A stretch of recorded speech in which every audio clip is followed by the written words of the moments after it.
नमस्कार। शिवमरपुरी एनालिसिस में आपका स्वागत है। क्यों हंगामा बरपा है पूरे देश में निशिकांत दुबे के बयान से? निशिकांत दुबे एक बहुत विद्वान है और अपनी स्पष्ट वक्ता के रूप में वो जाने जाते हैं। जो कुछ बोलते हैं क्लियर बोलते हैं, कोई दुराव छुपाव कुछ नहीं, कोई लाग लपेट कुछ नहीं, जो तथ्य हैं उनको सामने रखते हैं। तो उन्होंने एक बयान जो दिया आजकल जिसकी पूरी चर्चा हो रही है देश में, जिसमें बड़ा बवंडर सा मचा हुआ है, पक्ष हो या विपक्ष हो, उनकी पार्टी हो या विपक्ष हो, पूरा उनके बयान को लेकर के पूरा एक तमाशा सा बना हुआ है और उसमें वे लोग भी साथ हो रहे हैं उनका आलोचना करने में। वो कांग्रेस भी, जिस कांग्रेस ने संविधान का कभी सम्मान ही नहीं किया, जिसने कभी न्यायपालिका का सम्मान ही नहीं किया, जिसने कभी भी जो है लोकतांत्रिक उसको मूल्यों को माना नहीं, वो भी इसमें शामिल हो रखी है। तो इस पर आगे मैं टिप्पणी करने से पहले, विश्लेषण करने से पहले मेरा आप लोगों से निवेदन है, आप मेरे चैनल को सब्सक्राइब करेगा, शेयर कीजिएगा और अपनी राय जरूर व्यक्त करेगा। धन्यवाद। एक्चुअली इस सारी कंट्रोवर्सी की शुरुआत तो हुई थी जो सुप्रीम कोर्ट के 2 जजों की बेंच ने एक ऐसा फैसला दिया जिसमें राष्ट्रपति, संसद और इन सबको जो है एक दरकिनारे कर दिया और अपनी न्यायिक तानाशाही थोपने की कोशिश करी। कोशिश क्या करी थी, जिन्होंने बाध्य कर दिया राष्ट्रपति को कि वो उनके हिसाब से चले। जो सुप्रीम कोर्ट कह रही कि अगर आप 4 महीने के अंदर नहीं देते तो ये कानून पास माना जाएगा, बगैर राष्ट्रपति की स्वीकृति के, बगैर राज्यपाल की स्वीकृति के। राज्य से कोई भी अगर पास करे तो वो जो है माना जाएगा और ये कानून बनाने का अधिकार उनके पास नहीं है। लेकिन उनके पास एक 142 धारा है जिसके अधीन वो उन्होंने अपनी तरफ से व्याख्या करके, कैसे व्याख्या, जैसे उन्होंने जो है एनजेएसी को खत्म किया था कि हमारा विशेषाधिकार है और जो कॉलेजियम सिस्टम ही वो करेगा, इसमें कॉलेजियम सिस्टम ही भाग लेगा। इनके अपॉइंटमेंट के लिए, ट्रांसफर के लिए पूरी जुडिशरी, हायर जुडिशरी का पूरा कब्जा उन्होंने कर लिया। भारत के संविधान में सब में बराबर शक्तियां हैं और शक्तियों का विभाजन है। सुप्रीम कोर्ट के पास केवल व्याख्या करने का है, कानून बनाने का नहीं है। लेकिन उन्होंने उस पर कानून बना दिया कि कोई भी राज्य कुछ भी कर दे, कोई भी कानून पास कर दे। सपोज कल के दिन, मैं ये कहता हूं, कल के दिन जो है अगर तमिलनाडु ने तो भेज दिया ऑटोनॉमी के लिए, अब वो ऑटोनॉमी किस हिसाब से है, क्या वो चाहते हैं। ऐसे अगर हर राज्य ऑटोनॉमी मांगने लगेगा और राष्ट्रपति और गवर्नर उसको नहीं वो करेंगे, पास नहीं करेंगे, उस पर साइन नहीं करेंगे, उसको बिल नहीं बनने देंगे, तो वो ऑटोमेटिकली माने जाएगा। आप सोचिए कितना बड़ा खतरा है, कितना बड़ा इन्होंने वो पैदा कर दिया है, संकट कर दिया इस लोकतंत्र के लिए। न्यायपालिका ने, सुप्रीम कोर्ट ने किस ढंग से पैदा कर लिया, कोई कुछ भी कर सकता है। तो ये तो फिर वो हो गया जैसे बालकन कंट्रीज है, वहां अलग अलग टुकड़े टुकड़े हुए हैं, वैसे ये हो जाएगा कि ठीक है 2-3 मुद्दे पे वो रहेगा, बाकी सब कुछ हम करेंगे राज्य। तो जो संविधान की मूल अवधारणा है, एक संज्ञा उसकी है, तो वो तो खत्म हो गई। तो आपके 2 जजों ने एक झटके में ये सब खत्म कर दिया और कानून हम बनाएंगे। मतलब ये कानून बनाना ही हो गया कि आपने ये बना दिया। अगर इसमें कोई डाउट है तो उसके लिए आप वो कर सकते थे, व्याख्या कर सकते, लेकिन आप ऐसा कोई आदेश नहीं कर सकते। तो पहला मामला तो यह है जो पूरी बुद्धिजीवी में, पूरी जनता में ये जो है एक बेचैन करने वाला मामला है। ये कोई ये नहीं है कि सिर्फ बीजेपी या उनके साथ के लोग, आम जनता में भी ये कौतूहल है कि कैसे ऐसे हो सकता है कि सारी संसद की पावर, पार्लियामेंट की पावर, कानून बनाने की पावर, ये सब अपने पास रख ले। और एक बात पहले भी कहा था एक जज ने कि वो जमाने खत्म हो गए जब हम कानून नहीं बना सकते, अब हम कानून बनाना का हमारा अधिकार है। क्यों इस सरकार से या इस उससे क्या इनकी दुश्मनी है? इसके 2 कारण नजर आ सकते हैं। एक तो यह है कि जो इस सरकार ने एनजेएसी लाया था, नेशनल जुडिशियल अपॉइंटमेंट कमीशन लाए थे कि एक कमेटी बनेगी, जिसको उन्होंने तुरंत खारिज कर दिया कि नहीं, वही काम करेगा, हमारे बेटों को, हमारे रिश्तेदारों को, हमारे बाल बच्चों को ही इस जुडिशरी में आना चाहिए और कोई बाहर का नहीं आएगा। तो एक तो दुश्मनी वो है।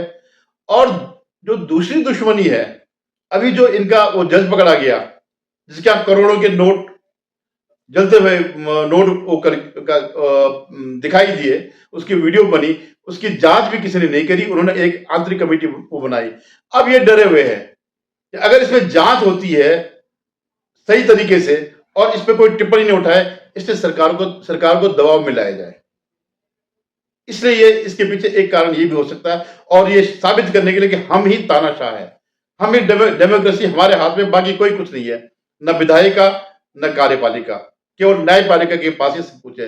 तो ये दो, मुझे जो बोरे वाला मामला लग रहा, जो जलते हुए नोटों का मामला लग रहा, ये उसके लिए प्रेशर बनाया जा रहा है कि सरकार कहीं इसकी निष्पक्ष जांच न करे, एफआईआर लॉज न कर दे, क्योंकि बोरा अकेले, इतने बोरे तो कोई एक अकेला जज तो ले नहीं सकता, ये तो पूरा सिस्टम ही है ना। वो आम आदमी इस बात को तो जानते ही है, देखा है आप, अधिकांश लोगों का पाला जो है कोर्ट में पड़ता है, अदालतों में पड़ता है, और वो देखते किस ढंग से इनकी न्यायपालिका चलती है, किस ढंग से जो है भ्रष्टाचार चलता है, किस ढंग से कुछ लिमिटेड जो है जजों का, वकीलों का इसमें प्रभाव होता है, तो वकील कम होते हैं और ये सब तिकड़म इनकी ज्यादा होती है। और सबसे बेशरम तो कांग्रेस ही है जो उनका समर्थन कर रहे हैं, हालांकि उनकी तो आदत ही वही है, उन्होंने कभी संविधान का वो नहीं किया, इसलिए आज उनके साथ खड़े हैं।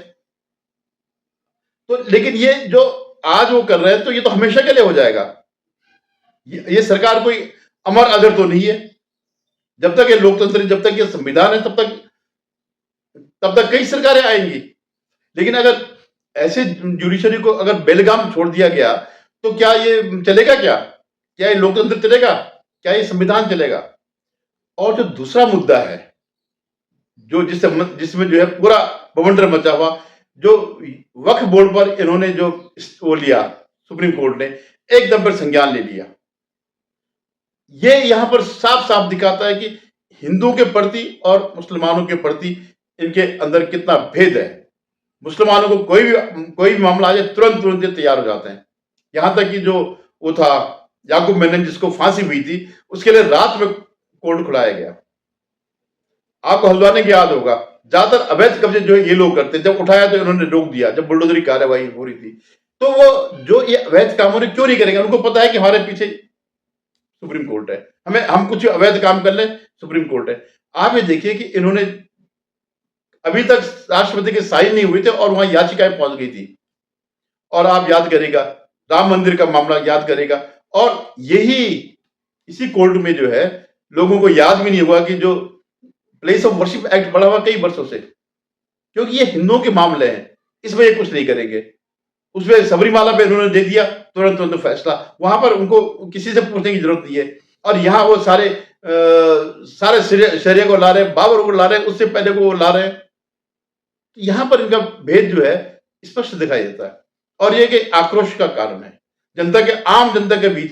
अगर आप सचमुच जनता से अगर एक राय को प्रकट करें, तो कोर्ट के प्रति 0% वो नहीं है, आस्था किसी की, सम्मान नहीं है। अगर है तो केवल उन्हीं लोगों का है जो करोड़ों की कमाई करते हैं, उसके अलावा कुछ नहीं है।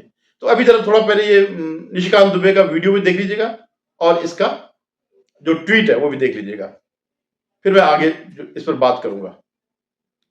ने ट्वीट करते हुए लिखा है कि अगर सुप्रीम कोर्ट ही अगर कोर्ट से ही सारे कानून बनेंगे, तो कहीं ना कहीं पार्लियामेंट के दरवाजे बंद कर देने चाहिए, बंद हो जाने चाहिए ना।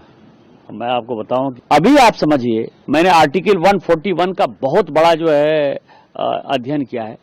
आर्टिकल 141 कहता है कि हम जो कानून बनाते हैं, हम जो जजमेंट देते हैं, वो लोअर कोर्ट से लेकर सुप्रीम कोर्ट तक लागू है। लोअर कोर्ट से लेकर सुप्रीम कोर्ट तक लागू है, लेकिन कानून बनाने वाला जो है, आर्टिकल 368 क्या कहता है? आर्टिकल 368 कहता है कि इस देश के संविधान को, पार्लियामेंट को सभी कानून बनाने का अधिकार है।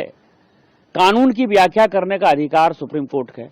वो कह रहा है कि 3 महीने में जो है राष्ट्रपति बता दें कि क्या करना है, 3 महीने में गवर्नर बता दें कि क्या करना है, और उसके बाद आज जो है ये देश राम, कृष्ण, सीता, राधा, 12 ज्योतिर्लिंग से लेकर 51 शक्तिपीठ का है। सनातन की परंपरा है, लाखों साल की परंपरा है। आप जब राम मंदिर का विषय होता है, तो आप राम मंदिर में कहते हो कि कागज दिखाओ, कागज दिखाओ। कृष्ण जन्मभूमि का मामला आएगा मथुरा में, तो कहोगे कागज दिखाओ। आप जब शिव की बात होगी, ज्ञानवापी मस्जिद की बात आएगी, कागज दिखाओ। और आज केवल आप मुगलों के आने के बाद जो मस्जिद बने हैं, उसके लिए कहते हैं कि आप कागज कहां से दिखाओ। इस देश में धार्मिक युद्ध भड़काने के लिए केवल और केवल सुप्रीम कोर्ट जिम्मेवार है।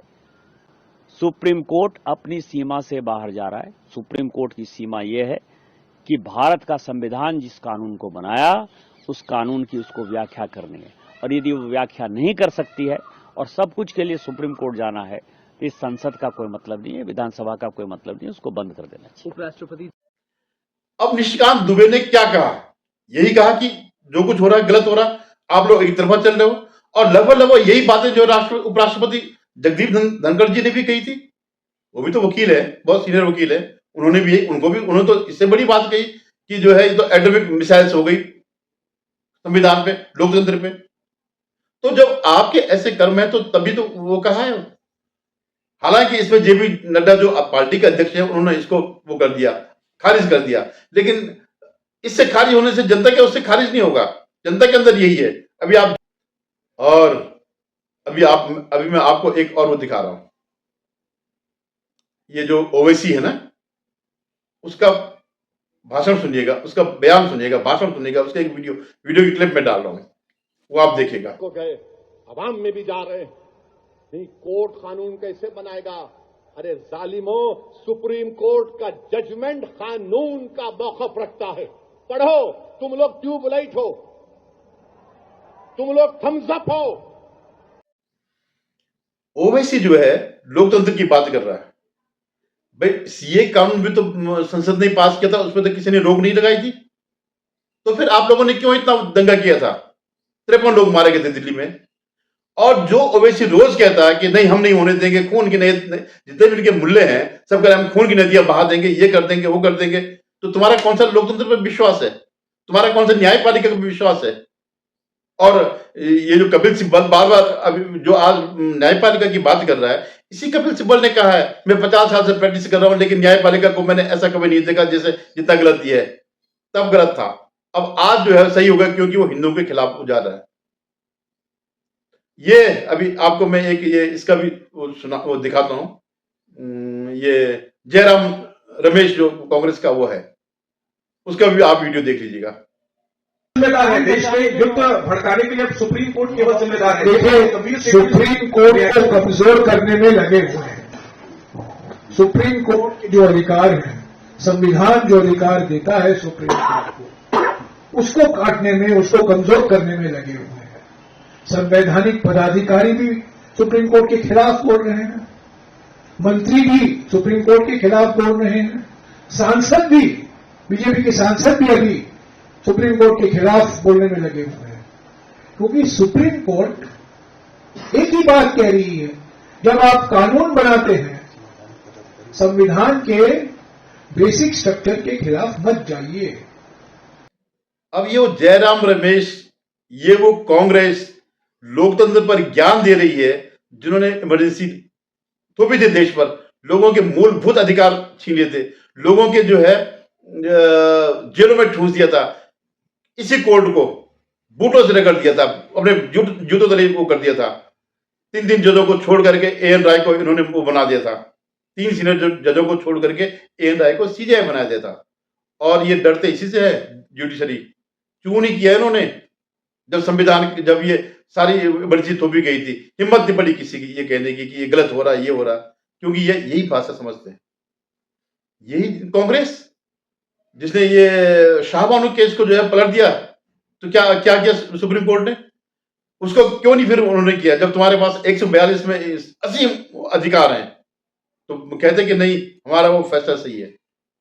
ये सिर्फ जो है दिखा हुआ है, और ये इनका डर साबित कर रहा है कि जो कुछ नगर न्यायपालिका की जो कमियां सामने आ रही, जो घोटाले सामने आ रहे हैं, उसको दबाने के लिए ये सब कर रहे हैं, और इसके लिए किसी हद तक जाने को तैयार है। और ये कदम काफी इन्होंने उठा दिया। कल के दिन कोई अगर राज्य प्रस्ताव पास करे कि आज से देश का प्रधानमंत्री फलाना फलाना हमारी पार्टी का वो होगा, और राज्यपाल या राष्ट्रपति अगर उस पर सहमति नहीं देते, तो क्या 4 महीने बाद प्रधानमंत्री बदल जाएगा या ऐसे कोई राष्ट्रपति को बदल देगा? तो मतलब आप उनकी शक्तियां छीन रहे, अपनी शक्तियां बढ़ा रहे, जो कि संविधान में कहीं है ही नहीं है। आपको सिर्फ व्याख्या करनी है, आपने कानून नहीं बनाने। और जितने भी उनके पक्ष बोल रहे हैं इस केस में, वो सिर्फ इसलिए बोल रहे हैं कि जो वक्फ बोर्ड पर सुनवाई हो रही है, उसमें कुछ जजों ने कुछ ऐसी टिप्पणियां करी हैं जैसे वक्फ बाय यूजर को लेकर एक उस कंट्रोवर्सी है भी, हालांकि उसका जवाब 6-7 दिन बाद देना था उन्होंने। तो ये इस बात से खुश है कि जो है सुप्रीम कोर्ट इसको कानून को पलट देगा, बस इतना ही इनका। और इनका नहीं तो रोज ही क्या नहीं कहते, कांग्रेस में जो राहुल गांधी है कहता है इन्होंने सारी संवैधानिक संस्थाएं हथिया ली, जिसमें कोर्ट भी है। तब तुम रोज गाना गाते हो कोर्ट को कर दिया, और आज तुम्हें कोर्ट के वो नजर आ रहे हैं, उनकी खूबियां नजर आ रही हैं, क्योंकि वो हिंदुओं के खिलाफ जा रहा है, जिसने कभी हिंदुओं के उसमें वो नहीं किया, महत्व नहीं दिया, सालों साल तक पड़े रहे। आज वक्फ बोर्ड को जो है एकदम पे लेकर के राष्ट्रपति के दस्तखत से पहले ही जो है उसको ले लिया उन्होंने सुनवाई के लिए 73 एप्लीकेशन। तो ये जो है बहुत बड़ा एक तूफान चल रहा है जनता में। जज लोग इस बात को नहीं समझ पा रहे हैं, और समझ ही पा रहे हैं तो वो इनके भरोसे बैठे हैं कि जिनके पास दंगा करने की शक्ति है। अब वो कहते साहब आपने कृषि के जैसे काले कानून लाए थे तो आपने वापस किया, इसको वापस करो। न कृषि का काले कानून वापस था, अगर सरकार ने वापस लिए इसलिए लिए क्योंकि उसके पीछे षड्यंत्र था इस देश को जो है जलाने का, दंगा करने का। सोरोस जैसी शक्तियां और राहुल गांधी जैसे एजेंट उसके थे, इसलिए कानून वापस किए गए। सीए में देखिए क्या हुआ, सीए में भी तो इन्होंने 53 लोग मारे वहां पर दिल्ली में। और सबसे बड़ी बात यह है कि वेस्ट बंगाल में हिंसा हो रही है और आप यहां सुनवाई करने बैठ गए। ये वही सुप्रीम कोर्ट था जब मणिपुर में, जिसमें सरकार का कोई लेना देना नहीं था, उस पर रोने लग गया कि मणिपुर में ये हो रहा, लेकिन यहां नहीं दिखाई देता। 2 लोग मारे गए, और जो ये अंबेडकर और दलितों का झंडा लेके चलते हैं वो दोनों के दोनों वो थे, ये दलित थे। तो आप कैसे इस चीज को जस्टिफाई कर रहे हैं? मतलब वहां उनपे पूरा बंगाल जल रहा है, सरकार कुछ नहीं कर रही है और आप चुप पड़े हैं। तो इस चीज को जो है ये जनता समझ रही है, और कल के दिन अगर इसका सरकार ने सही वो नहीं किया तो स्थिति खराब हो सकती है। अगर इसका निराकरण नहीं किया तो स्थिति खराब हो सकती है। धन्यवाद। आपसे पुनः निवेदन है, आप मेरे चैनल को सब्सक्राइब करिएगा, शेयर कीजिएगा और कमेंट करिएगा। धन्यवाद।